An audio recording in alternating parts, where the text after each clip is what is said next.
Hello and welcome to the Non-Perfect Parents Club podcast. I'm Emma, a mama of 2 girls, an ex-nursery practitioner and the creator of the Non-Perfect Parents Club. The Non-Perfect Parents Club is all about support, honesty, truths, acknowledging that none of us can be perfect parents because it's impossible, and basically just speaking the unspoken. The only rule here is no judgment allowed. I love hearing people's stories. I love finding out about other parents, their family dynamics, their values and how they tick. So that is what this podcast is going to be. Some great honest conversations about parenting, hopefully delving into some nitty-gritty thoughts and feelings that will make us all laugh, cry and sigh a big sigh of relief.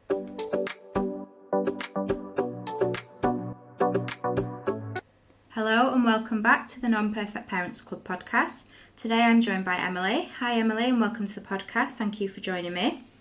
So if you want to introduce yourself and tell us a little bit about your family dynamic and any heritage. Hello, so I am Emily and I am married with 3 kids, just 3 kids, just had the last one. And I am from a family with mum and dad and an older brother as well, but I am adopted at birth. Okay. So I have other family, but I don't really know them. Right, okay. Yeah, so that's me. So we've just completed our family with 3 children. Okay. It's more than enough for us. Yeah. How did you find it going from 2? Is the one that you found like 1 to 2, 2 to 3? Was there a harder? Definitely 2 to 3. 2 to 3. Yeah, definitely in the thick of it. Yeah. I think going from 1 is 0 to 1, you kind of winging it. Yeah. I mean, you wing it the whole way through, but yeah. you sort of, there's nothing else to worry about in the day. You just have that 1. Yeah. 1 to 2, my second was born during lockdown. So for the first 9 weeks, we didn't see anybody apart from my parents because we were in the little bubble, which is actually bliss. Yeah. It was actually really lovely.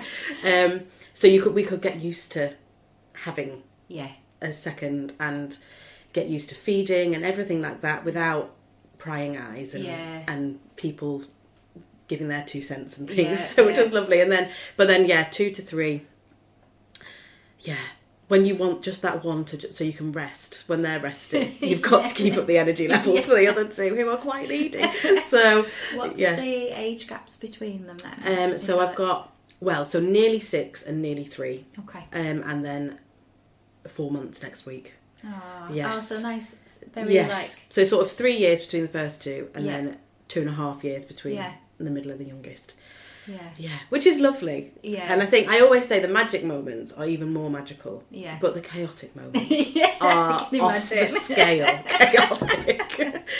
When everyone's crying at the same time, that's really fun. But we laugh and get through it. It's all right. You have to, don't you? Otherwise I'd be crying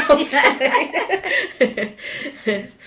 The main rule of the Non-Perfect Parents Club is no judgment allowed. Have you ever felt judged in your parenting and can you tell us about it?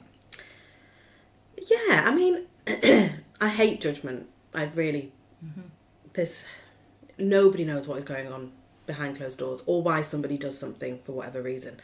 I've been judged very sort of loosely on the street. Like when I had my first, we lived in London. Right. And I was quite young, not really young, but quite young, having my first. I was 26. And often in London, people sort of are on the career ladder. Yeah. And then, it's very stereotypical, but career ladder and then maybe have children later on. So I would have looks and my first was he was quite a cryy baby. Right. And so, was he cold? Is he hungry? Yeah. Are you doing this? Are you doing that?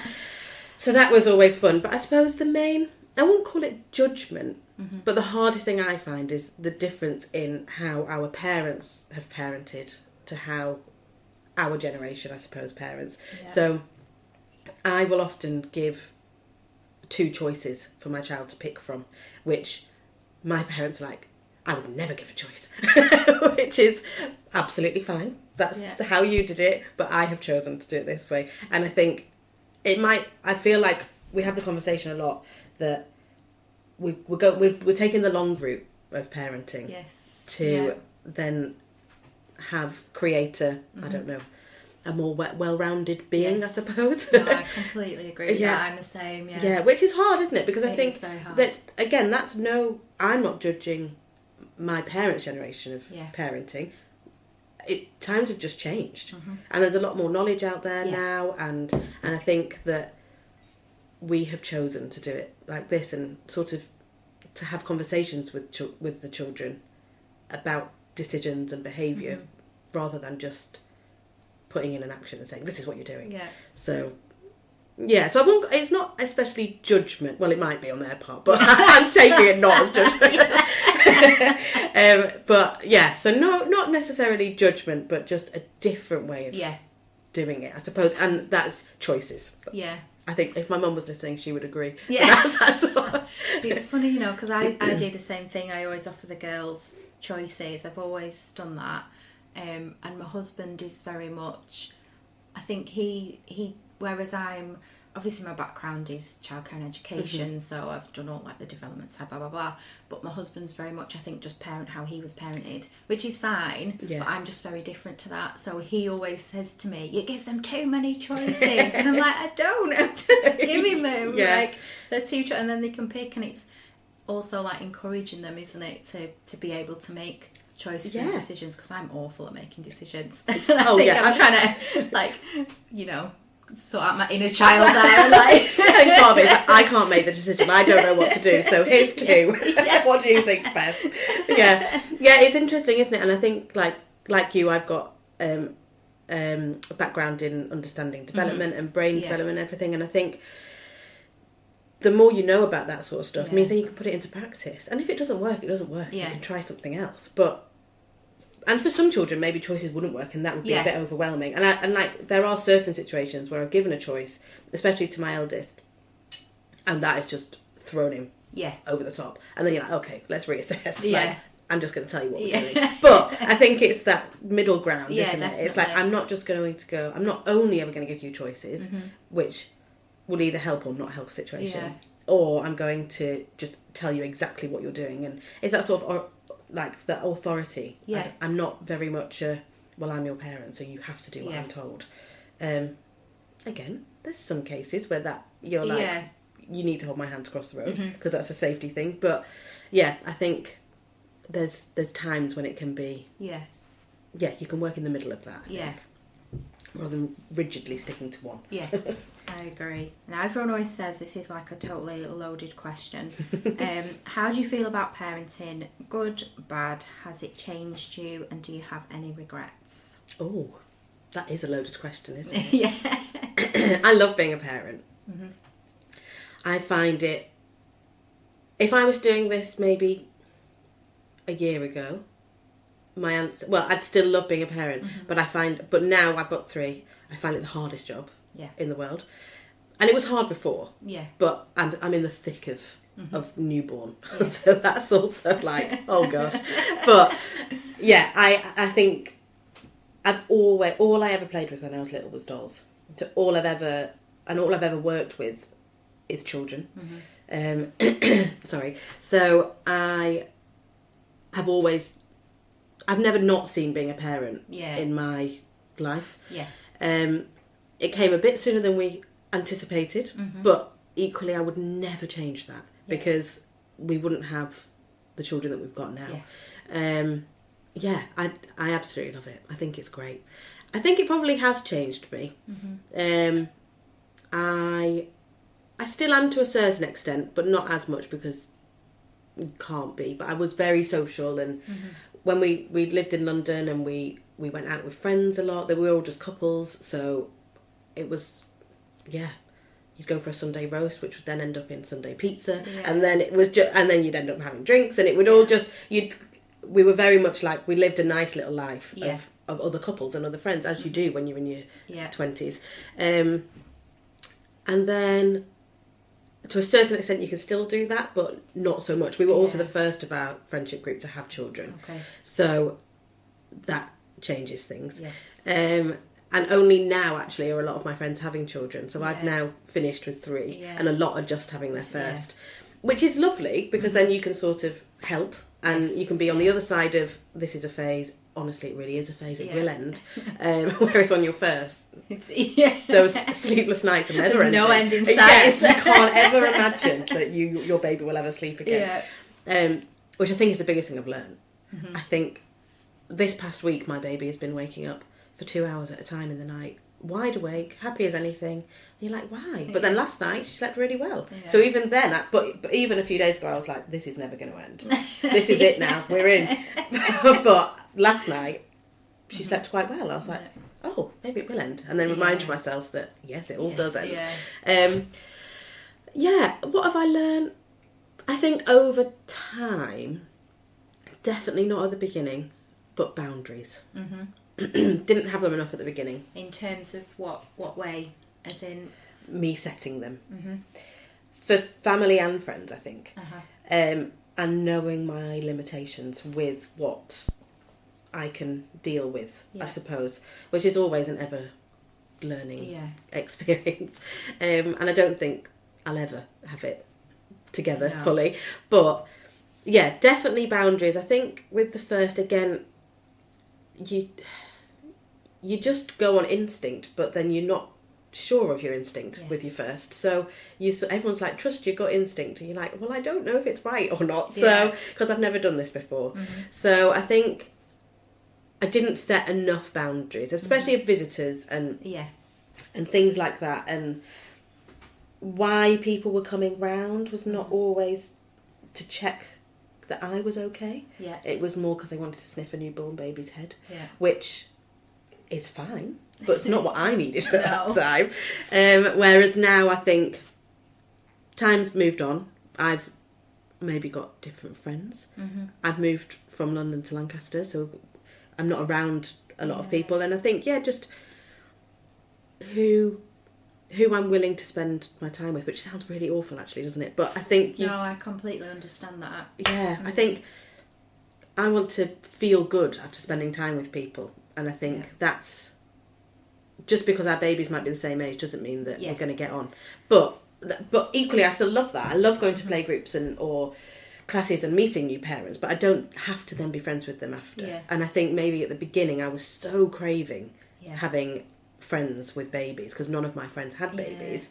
I think I was like, oh, well, let's go for coffee, and then actually we've got nothing in common apart from talking about babies, which is fine, but there's more to me and them. There's more to everybody than just having that. And that's a really key point there. I feel like there's always such this emphasis on having mum friends, and I'm like a huge advocate of that because I think you need that support network. But not everyone has it already, and then trying to find it is really, really hard.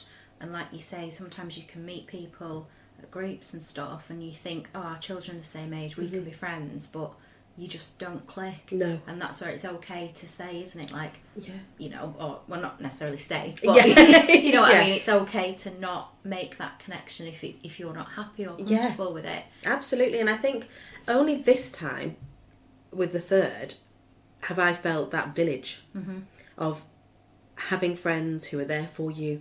So many school parents made us meals without us asking. Really? And I think that was the first time. And I think, again, there's that expectation. Yeah. It takes a village to raise a baby or to help the mum, or whichever quote you look at is always slightly different. But when you've got your first, how have you already got a village? You've got your family and your friends, but everyone also got their own life. If you're the first one to have a child, that's where you haven't, you might think you've got a village, but you haven't. No, because no one else gets it. And as much as other people might want to get it, I don't think you can until you're a parent. No. And I think you need people with, like I know we might have our parents and stuff, but they've kind of done it and are coming out the other side, and I feel like they forget stuff. Yeah. So they're not always the village you need. Yeah. You kind of need them people around you that have got either similar age children or a bit older but are still in the thick of it. Yeah, exactly. And I think that's just somebody to moan with. Yeah. I think. Yes. It's like, I'm very much just say it as it is. I don't really sugarcoat things because then there's no honest conversation. And I think that's what I struggle with sometimes. Yeah. That I'm very much like, oh God, I've had the worst time. It's really hard work. And then people are like, oh, she hates being a mum. I'm like, I don't. I absolutely love being a mum. But I just find, and everything is great. Like I'm very, look on Instagram, it looks perfect. Yeah. But that I try not to put that out there that it looks perfect. But I have 3 incredibly healthy, happy children. Yeah. I have a lovely marriage. Like I have a lovely family and friends around me. But it's still hard. Yeah. Like, and I'm incredibly fortunate to have all those things. Mm-hmm. But I think it's still all right to say, yes, it's really hard. Because it's never ending. Yeah. It's relentless. And there's so much that comes with being a parent, isn't there? That you don't always expect, even after you've had more than one child. And, and like you say, it is okay you can have everything in the world, but there still might be something, or it's day to day, isn't it? Absolutely. Yeah, exactly. There's always something to be done, isn't there? Yeah. So even if you've got a happy baby, but there's still washing, or there's still food that needs to be bought from the shop, but my baby will only sleep in the cot. My baby's never slept in the cot, so that's not my problem. But but that is for some people. It's like, well, I need to get home for my 3-hour window, which amazing that your baby sleeps for that, but also that's quite annoying for them, possibly, because they want to go and have a coffee with a friend, but they can't, or they want to go and do the shop, but they can't. Whereas my baby won't sleep in a cot, and I would love it to sleep in a cot, and actually I'm jealous that you get that 3-hour window. So it's like, it's everything is different, and everything is but and sorry, I've gone off your question, right, I think. Right. I think we get so caught up in that daily monotonous routine as well, don't we? And we have such focus, and I know some things, like, they have to be done, and it's fitting them in around everything else, but I think we get so caught up in that sometimes we don't just take a step back and kind of go, right, what actually needs doing? Like, does my baby need to sleep in the cot? Yes, they should have a routine, blah, blah, blah. We're told all these things. Yeah. But do what's best for you and your baby. Yeah. Like, you matter just as much as they do. Yeah, exactly. And I think that's what gets lost. Mm-hmm. And I think bringing it back to, like, the visitors and things. Yeah. Obviously, a newborn baby is the most delicious thing in the world. Yeah. And of course you want to sniff their head and give them all the cuddles in the world. But mum also needs food. Yes. Mum also needs sleep, or a shower, or all of those things. And I think, again, with my middle, we didn't really have many visitors because we weren't allowed them. Or we were allowed outside, so it wasn't sort of the same. But with my youngest, everyone who's come has brought food. And a lot of the time I've not washed my face or brushed my teeth by the time they've arrived. So they've had the baby while I've gone. Like, everyone else has gone out to school or childcare, but I'm not quite sorted myself out. Yeah. But I've also let go of that sort of them potentially judging me. I'm like, well, you won't be coming to visit me with a newborn baby if you can't cope with me in my pyjamas with an unwashed face and unbrushed teeth. So not very nice to die at the door, but but I'll be ready in 5 minutes. But I think it's that, just sort of, I suppose, lowering your own expectations. Yes. And that's something I very much had to work on throughout my whole life. But I think, we don't have to have it all together. And if we show that sort of vulnerable self to other people, then actually they then might feel that it's okay when they have a child, that they can do that with you. And that's what I want. Yeah. I would love to go to my friend's house and say, give me the baby, go and have a bath, go and have an hour's sleep. Like, please. And I think so many new mums are scared to ask that, aren't they? Because we're like conditioned this thing of you should be. We're meant to have it all together. Yeah. And you don't have to at all. No. And I remember when my eldest was a newborn, and she must have been really young, because my mum was, in the first couple of weeks, my mum came round. So I think my husband had to take a split paternity, so he was off the first week and then he had to go back in week 2. Oh, gosh. So I was fairly young, brand new mum, and I was just like, oh my God. So my mum was coming round, and I had a visitor who brought a friend, which was absolutely fine, but then the friend it was around dinner time, and the friend brought dinner with them for them, and it was a tin of soup, and then they wanted me to make that it was like, we'll hold the baby. Yeah. You go and do that. And I'd also got a health visitor come in like an hour later. I wasn't dressed.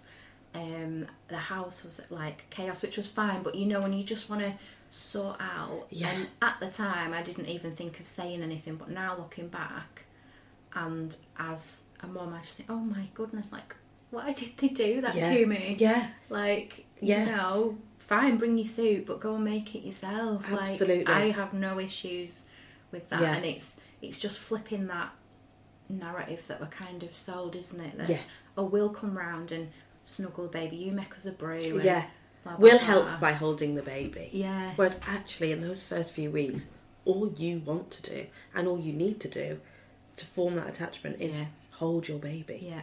I had exactly the same experience. Friends came round and they brought a pizza and go put it in. And I'd had an emergency C-section and everything that could be a bit dodgy was a bit dodgy. Yeah. And 2 weeks, and my husband was out. He was he's a drummer and he was gigging, and he was only out. He was out locally, but and he was fuming when he got home. He was like, I can't believe that they've made you. And sort of our oven was one of the ones nearer the floor, so like sort of bending down. Which I was less than 2 weeks, and I was like, oh gosh. But you do it because in those early days, you are vulnerable, and especially well, speaking for myself, I didn't know any different. Yeah, that's it. It's like you just do it because that's what you think is what you're meant to do. Whereas now, if somebody brought pizza around, I'd be like, "Go on then, go pop it in the oven. I'll tell you which ones to put on." Like it would be a completely different situation. And if they were a bit put out by it, I'm like, "Well, I've got a newborn baby. Yeah. Sorry." Well, I wouldn't. None of my friends would be like that, but but yes, it would. It would be very different. I think maybe the overall thing is confidence. Yes, definitely. And I think experience as you get older. Yeah. You just learn, don't you? And you change as a person. And absolutely. Yeah.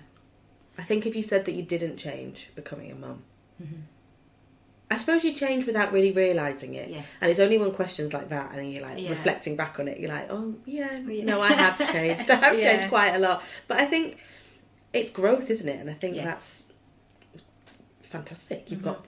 It's good to change. It's good to grow, and you. I think the fight that we put in for our children in everyday life to get them the best of whatever it is that they need or they want. If we put that into ourselves as well, I'm not saying this is what I do, but this is what I should do, or we all should do. I think it would be great. Yes. And I think having a baby brings confidence. That's a winning quote right there. Everyone, please take note of that. That's going to be the podcast title. There you go, that little nugget. I mean, one day I'll listen to it myself. No. Sorry, that was a very long-winded answer to that question. I just want to ask as well, so how did you find, obviously you said when you had your eldest you were in London. Yeah. So I imagine that's quite a bit different to being here in Lancaster. Very different. So tell us about that. Yeah, it was. Yeah, my personal experience was awful. Okay. Not everybody's is, obviously, but it's just so busy. Yeah. It's so busy. And the hospitals just can't... You feel very much like you're the next on a conveyor belt. Okay. That they've just got to get you in and out as quick as they can. And so, in the run-up to it, we joined an NCT group and everybody was lovely. Again, all a bit older than we were. All very nice, but I think that was that sort of craving friendships of people with the same babies. We were in completely different stages of our life. Apart from the fact that we were having a baby, there was nothing else in common. And it was nice. We went to classes, we did coffee, and we all got on. It was lovely. But that's a classic example of sort of being chucked together, which some NCT groups works perfectly, and you get friends for life. Yeah. Unfortunately, in mine, they were lovely for that first. Connection. Yeah, but that's the way it is. Yeah. Hospital-wise, not great. Not great. But just because it was, I think, there very much felt like a lack of care. Okay. Because you felt like just another person in the way, taking up a bed. Yeah. So, I was in very early stages of labour and they wanted to speed it up. And in doing that, they then gave me an infection, which then everything then sort of spiralled, which then led to me having an emergency C-section. But just the experience was horrific, really. Yeah. I had an epidural. The first one went wrong, so I had to have a second one, and then which then led to, I can't actually remember the name of it, but 5 days later I had an awful headache and I couldn't sit up, and it's because they'd sort of punctured something, a nerve sac or something, I think. So I had to go back in after. Yeah. Then the care was good because they knew that they'd done something wrong. But yeah, just the way people spoke to you, I think, is the real thing that really stayed with me. That's when I went on to I'd been rushed into the surgery, and then I said it was actually me that was in danger, not my baby, but I didn't know that at the time. Yeah. And I said, "Is he going to be okay?" And they said, "Well, we hope so." I'm like, can you imagine being told that? I was like, all the buds had gone off, millions of people had run into the room as that happens, and then they said, "Oh, well, we hope so." And you're like, oh my God. Wow. Yeah. He was fine. He was never in any danger. Yeah. It was me that was in danger. I also had got sepsis, but no one had told me. No one had told my husband. So, and that was all because, well, in our eyes, because they tried to induce things when in random ways that no one's ever heard of, just to, what feels like, get me out of bed and get the next person in. So, not every experience is like that, but my experience, unfortunately, was like that. Whereas when we came to Lancaster, oh my goodness, I could not praise the hospital more. Because of my first experience, I was referred to a lady called Jane Tomlinson, who's sort of an active birth specialist at the hospital, who's an absolute angel. Basically, she just does reflexology, and gives you meditation things to do. But if you're under her care, it's on your notes, and then I'm sure everyone's nice anyway. Yeah. But it felt like everyone, we've read your notes, we know you're with Jane. I was like, yes, I am, thank you very much. I can't, so then I had 2 planned C-sections for my other 2. And the experience was completely different. Second still went a bit awry, but that was nobody's fault. That just what happened. But then my third was amazing, which I never thought I'd say those words. But yeah, the care up here, it's smaller. Yeah. I think I had a very bad experience. Not everyone has that experience in London. Yeah. But yeah, up here it was just much nicer. Yeah. Even during the pandemic. Oh, yeah, of course. And I think there's this thing, isn't there, that we all just think, oh, I'm just having a baby. And nobody actually thinks of what your body is actually doing and what, like, it's a huge thing. It's not just having a baby, is it? Yeah. I mean, I know. I was talking to my midwife on the phone in sort of like the birth prep bits. Yeah. And she was like, oh, so you know what happens? You've had a C-section before and blah, blah, blah. So you'll go in, and I was like, hold on. I was like, it's actually the going in part that absolutely terrifies me. I was like, because that's where, in my head, I'd sort of pictured that's where it all started going wrong. Yeah. And she was like, oh, God, sorry. She's like, I forget. She was like, for us, it's just everyday routine, these conversations and saying it. She's like, but we do forget that everyone's experiences are different, and actually you're having a major operation, you're having a baby, it's life-changing. And so she really caught herself, and I was like, I was like, it's really hard. Like, and it was lovely that she was able to sort of step out of the ticking the boxes role and actually remember that she's a human, she's been through it as well. And she was like, she apologised actually, she was like, I've been through it and I'm really sorry that that's how I was ruling it off, when actually it might be a bit harder than that. Which I think for most people is a bit harder than just reeling off. But no, up here it was great. Is there anything in your life that has shaped how you parent that you're happy to talk about? Any situations or circumstances that have affected this? I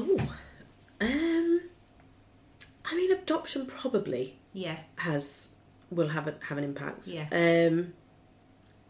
I suppose probably without even really realising it, because I was adopted at birth to my family, and I couldn't ask for a better family that I've got now. But I suppose I'm quite obsessed with attachment in my work and in family. And I think probably that is because of that. I think also my first birth experience with my son has shaped a lot of the first few weeks of life of my other two,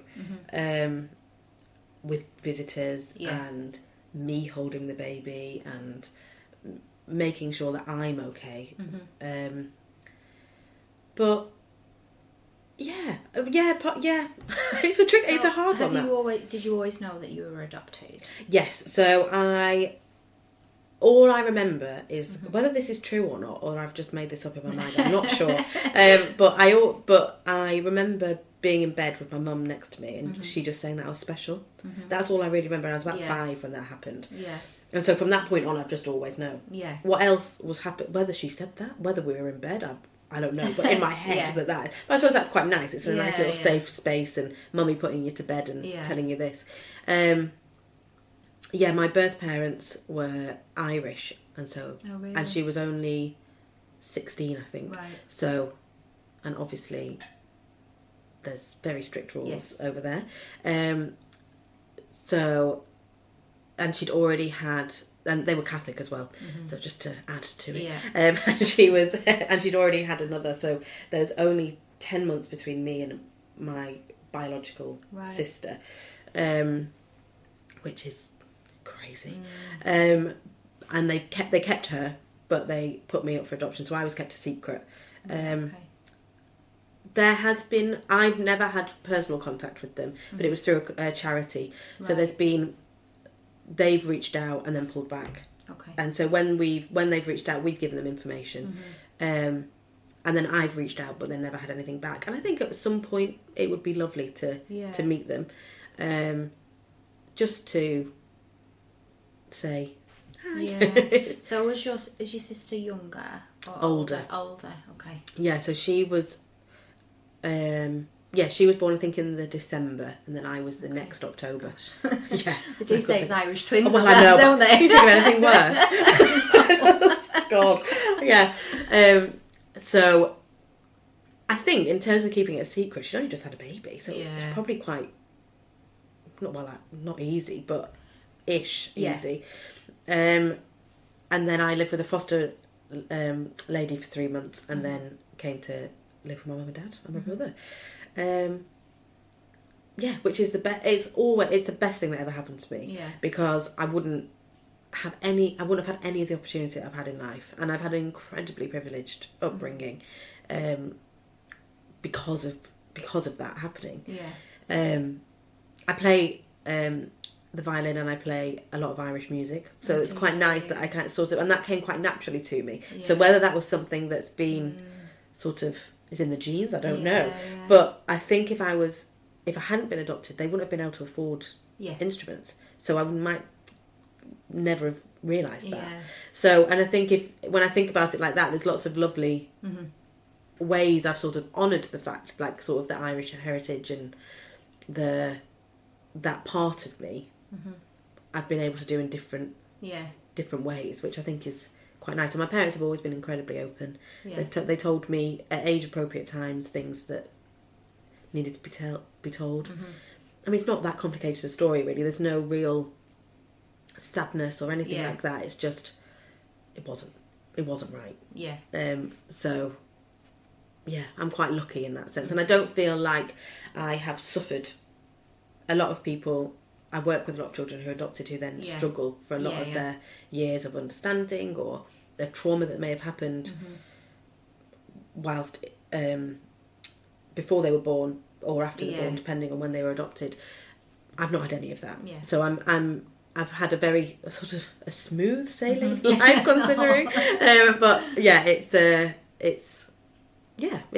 But I suppose that probably is something that I'd be ignorant to ignore it, to say it's not impacted, because I think it has. And I think actually when I had my children and when I was pregnant with all 3 of them, I thought how hard it must be to adopt a child. Yeah. Because how you don't, those little kicks that when nobody else is around, that sort of like, oh, it's just me and you, like how you go through that and then not feel anything.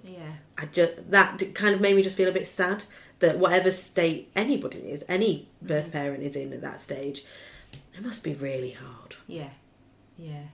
Really hard. And then, if I'm completely honest, a little bit of anger as well. Because you're like, well, how could you do that?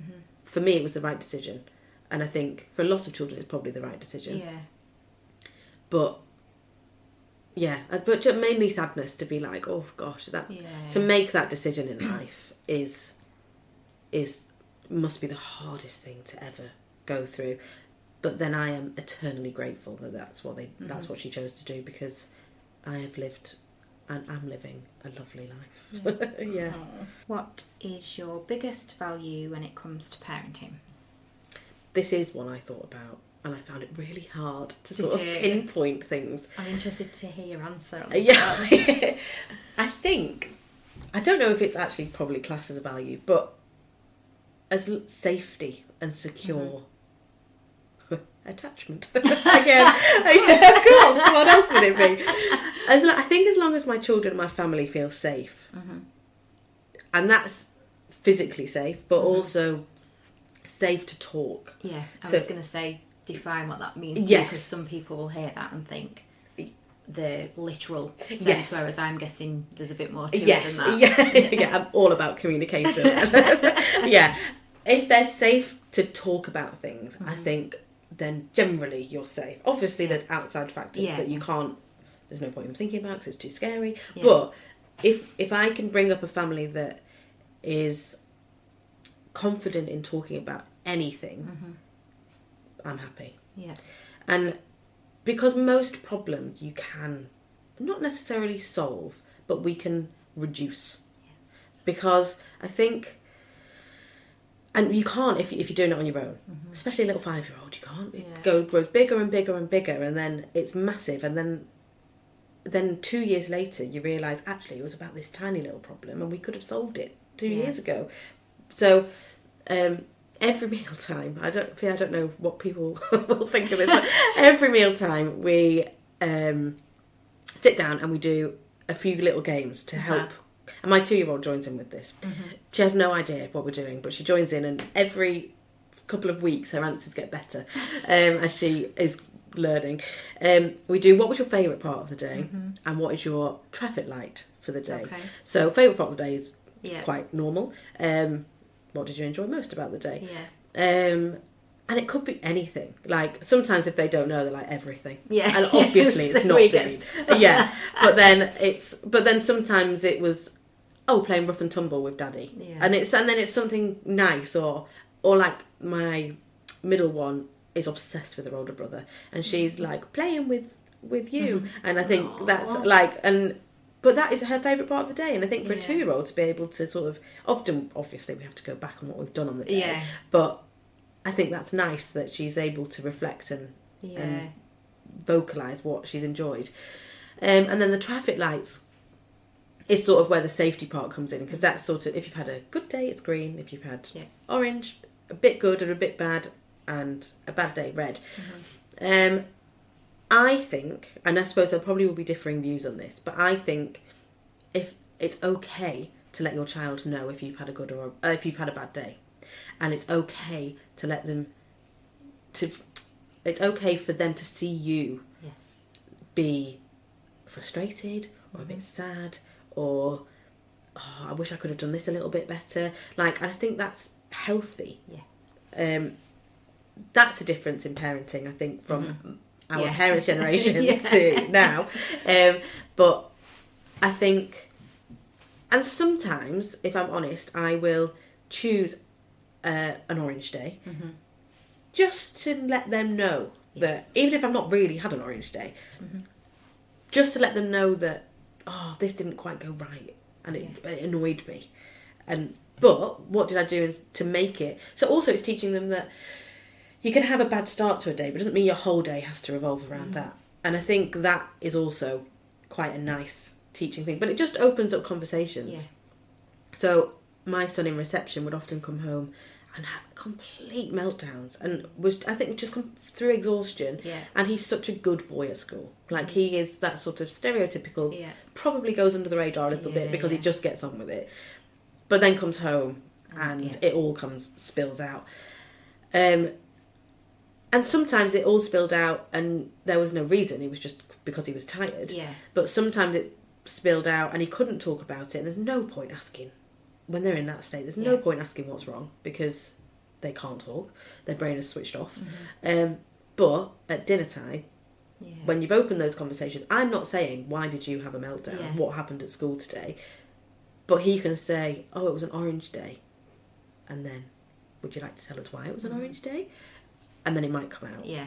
And it might come out a little tiny bit and then the rest of it at bedtime. But at least some of it is, he's opened the doors. Yeah. And I think that, I suppose, safety in being able to communicate. And hopefully, I've got 2 daughters, and so have you. Yeah.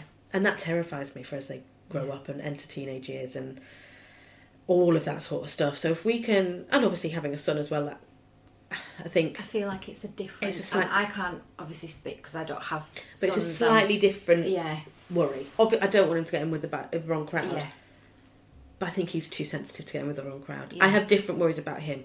Yeah. Whereas the girls, I think, social media and just girls can be really catty and horrible. Yeah. And I think that's... And I feel like, I don't know, I just feel like there's lots of things that I've like had conversations with my husband about, and I've had to kind of say, no, look, from a woman's perspective. Yeah. As a girl, I had this and I thought this and I had to do this because of this. And, you know, for example, like, I don't like my eldest walking about in the dark. We live in a fairly safe area, it's, you know, but I just don't like her walking about in the dark yet. I still feel like she's too young. And there's been times where I've said, oh, will you just go pick her up or we just go meet her? And it's, oh, she'll be all right. And I'm like, listen, blah, blah, blah, blah, blah. And it's like, oh, right, okay. And he just doesn't get that because he's never had it. Yeah. Yeah. And there's quite a few things I've had to really kind of break down and pinpoint and say, no, look, this and this. Yeah. But that's scary. It is very scary. And as you say, like where we live, it's quite nice. Yeah. It's quite a lovely area. Yeah. Like it's not rough. It's not anything like that. But I think, there's definitely more worries as the girls grow up with everything that goes along with that. Yeah. So if I can teach them that we are just a family that talk openly now, then hopefully, fingers crossed, who knows, it might not work, but I'm hoping that will then filter into the rest of their lives. And I think the foundations have been set there, haven't they? And you can only, I guess, build on them. Exactly. Whereas if I was trying to build them when they're 15 and they've never told me anything, then I think I'd struggle a little bit more. But you can still do it. You can definitely still try and do it. But I think if I can teach them that this is what we do. The long game. There you go. The long game. We are still playing it. Yeah. And with all of that, I think, in terms, as long as we're happy, we can all laugh. Yeah. I think we laugh a lot in our family. We don't take things too seriously because you can't. Yeah. Like I'm trying to teach the kids it's okay to laugh at yourselves as well. Yeah. That's obviously not in appropriate situations. But I think my value is probably safety. Safe, secure, and in all of that builds relationship as well, not just me and the kids or my husband and the kids, but the kids together. And we bring grandparents into it and other families when they're with us, and some of them get it, but some of them some of them don't. But that's okay. We can work on that. It's funny, because when you said there's something that I say to my girls, and that's things that we've talked about, like in the news, and that have been local situations that have happened locally and stuff. And I'll always say to them, no problem will ever be so bad. Yeah. You know, I will always help you. You can always tell me. We will always find a solution. Yeah. And that's something that I'm trying to kind of instill in them because of just stuff that happens now and with social media and stuff. Yeah. I feel like that's just going to get worse if we're not kind of preparing our children's mindsets, I guess. Mm-hmm. I don't see how we're ever going to overcome, not us personally, but like bigger picture. Absolutely. I think is your daughter on social media? I don't let her on. You don't let her on it? No, she's not allowed. I think it's a whole new world. It is, yeah. Like when I was in secondary school when Facebook started, or when my age group went on Facebook, and MSN and things like that. And I think like I'm not old, but that makes me feel really old. But I think it now feels like you sort of there's no getting away from it for kids. No. Because they're in school all day, then they come home, they're on their phones as they come home, and then they're on their phones or their laptop or whatever all night, into the night, and who knows what is happening. Yeah. And I think for younger ones, there's a lovely book, I think it's called Ruby's Worries, and it's about having a little tiny worry that follows you around, but shouldn't tell anybody about it. And so it gradually gets bigger and bigger and bigger until the teacher starts noticing that she's changed, and everyone starts noticing, and she finds another little boy who's also looks like he's got a massive worry. Yeah. And then the boy tells Ruby about his problem, and then both their worries start to shrink. Aww.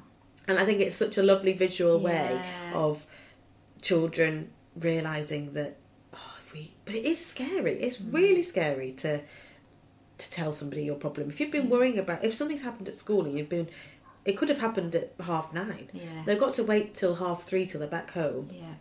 And then they're hungry. So you've got to give them a snack. Yeah. And they need some time to chill out. So then they're watching TV or playing or whatever. And then only then can they, can I tell you or not? I don't know. It happened 8 hours earlier. Yeah. Like, or can I still remember it? Or am I just feeling this feeling now? And I think it's really hard. And we didn't have that. No. We didn't have that growing, especially little ones. We didn't have that. I think as a parent as well, we're busy, we're constantly on the go. I think sometimes it's really easy to be dismissive of stuff they're trying to tell us because we're not fully listening, and sometimes you miss stuff. Yeah. So if you haven't, they need to know that they can communicate, I guess, don't they? And it's like you said earlier about what are the jobs that need to be done. Yeah. If we put in listening to our children when they're trying to tell us something that's a job that needs to be done, then maybe we'd reframe it. Yeah, yeah. Having said that, when a child is constantly going, "Mummy, mummy, mummy," that's quite hard to do. I mean, I think all children do it, but there's like memes and stuff, memes, whatever they're called, about it now, and it's like, "Mum, watch me do this," and they do like a kick in the air. It's like, great. Emily Ted, that's something that needs to be done. It really doesn't. It's all about balance, isn't it? It's really hard. Oh my god. When I'm speaking to parents, I'm like, so this is how it would be great if you could do it. Yeah. But realistically, that's not like, that's fine. Like, I know you're not really, like, shouting at a child doesn't really do much. And we could do it nice and therapeutically. Mm-hmm. I haven't got the patience to do that all the time. Sometimes I'm like, I have nailed this parenting thing. Yeah. Other times I'm like, well, I've gone against everything that I've been taught for the last however many years. That's the thing, isn't it? Like, there's always how you should do it in terms of like what, articles and professionals and everything say. Yeah. And then you've just kind of got to find your own way, I guess. Yeah, it's the realistic. That's it. Like taking that and using it how you can, but then on the other hand, there's also not just being completely dismissive of everything like that. It's being aware of advice and stuff that can help you, but then again at the same time we get overloaded with advice, and then it's like, oh my god. Exactly. And I think it's that it's then you've got to work out what works. Yes, because every family is different. In our house personally, we aren't a cry it out. We don't sleep train or anything. However, that means that our kids still don't necessarily sleep through, and there's bed hopping throughout the night. Yeah. But that's what works for us. Yeah. For other families, that would be their absolute worst nightmare. Yeah. So if someone's got an issue with their kid going to sleep, I am never going to be the person that says, well, don't leave them, get in the bed with them and sleep with them, because that... But equally, I would never be the person to say, oh, just leave them to cry constantly. Yeah. Because But you could leave them to cry and go back in. Yeah. But you have to do what's right. For me, I'm not very good at leaving a child to cry. Maybe going back on your maybe adoption, maybe who knows? I can't remember that time in my life, but that's something that I can't do physically. Can't. I tried it, can't do it, and that's okay. And that's okay. Yeah. And I think that's the point is that for some people, having a child sleeping in your bed is fine. For some people, that is the worst thing in the world. Yeah. And so you have to find your own way of doing it, and nobody can tell you what that is. No. As you say, you can try different things. Harder. But which makes it really annoying. Tell me what to do. You're a professional. You told me that this would work. Hell, I'm sorry. But it's really tricky, which is then, like, I suppose, drawing back on all the questions, like the judgment thing. It's like, well, you might do something one way, but that doesn't work for us, and it's fixing. Nobody knows your family like you do, and I think it's that it's very hard. You can take advice from so many people, and some of the advice does work. You've just got to be consistent with it. Yeah, you've got to be consistent trying the things, but it's really tricky to. It's really tricky to parent. That's the thing with advice, isn't it? Like, getting advice is great, and I think if you're going to give advice, you've got to be aware that they might not want to take it. Absolutely. And then when you're getting advice, it's good to get it, but then you've got to be aware that you don't have to do that. You've got to find what fits for you, haven't you? Absolutely. And do what works. Yeah.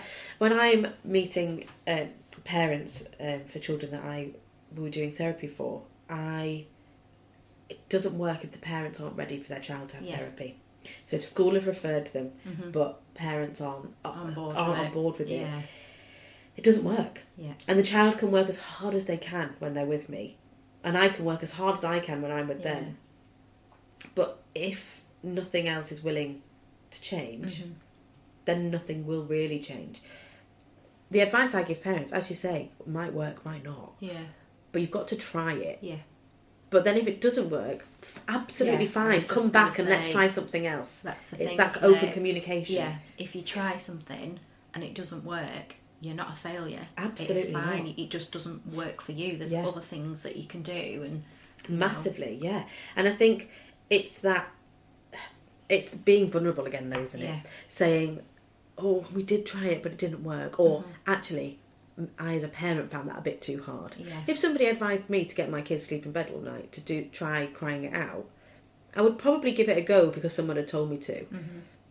Maybe not now, but earlier in parenting years I would have done. Well, I did, and I couldn't do it.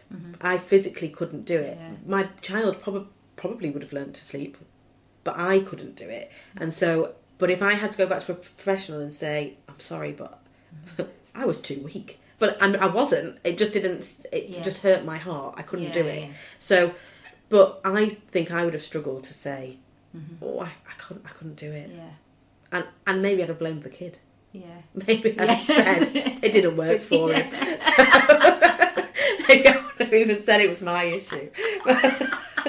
He can't talk yet. So, actually, Mum, I could have done it, but you just didn't like me crying.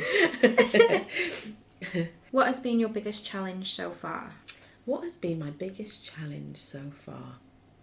In all 3 of my pregnancies, I had hyperemesis gravidum. Is that what it's called? I don't know how you say it. No, but yeah, where you're just constantly sick. Yeah. That was awful. Yeah, the first 2 I was hospitalised. Right. For fluids because I'd got too dehydrated. The third one I was on the cusp of it, but we managed to level it out before me having to go in. That was hard. Yeah. That was really hard.